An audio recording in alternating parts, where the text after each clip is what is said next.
Thank you, Mr Deputy Speaker. It's a pleasure to contribute in this debate this afternoon and to follow the Honourable Lady for Batley and Spen.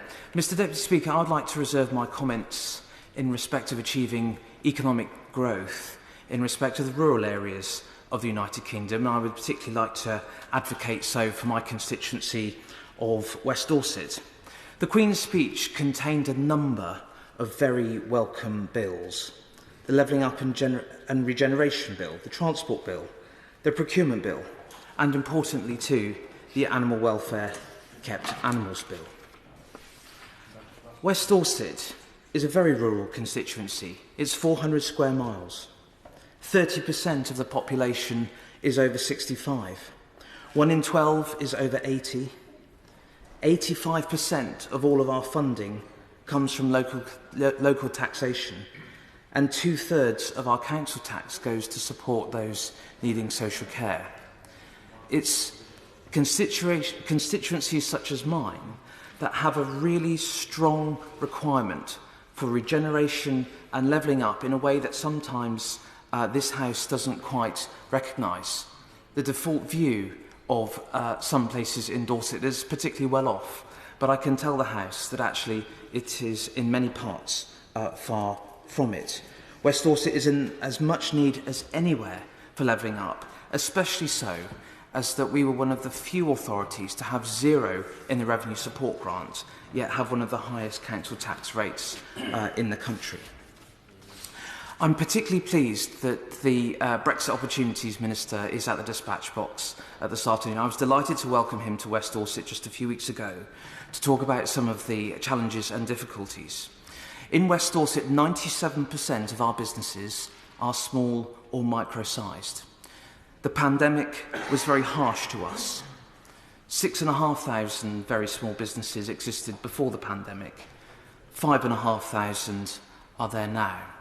Therefore, I was delighted to learn from the Minister that actually the procurement bill will help those very small and micro-sized businesses to tap into the procurement system that for far too long has been held back from access from small and micro-sized businesses because of bureaucracy or because of European rules and legislation. Such things as approved suppliers lists and so on will, I understand, be reviewed, and I think it will mean an enormous amount to rural constituencies such as mine with such a high proportion of small and micro-sized businesses. Mr Deputy Speaker, many in this House will know that before I was elected in 2019, I worked for the railways for 20 years. That's one of the reasons why I'm delighted to see the Transport Bill featuring in the Queen's speech.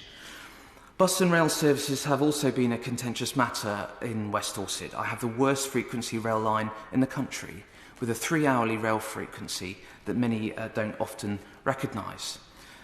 Interregional rail connectivity is also very poor, and it's another one of the reasons why I'm delighted that we will have a transport bill that will reform the railways. It will bring lots of opportunity, particularly taking full advantage of regional connectivity, and meaning that where we see today maybe some of the franchise boundaries precluding sensible cross-regional connectivity measures, we have the opportunity to fully review.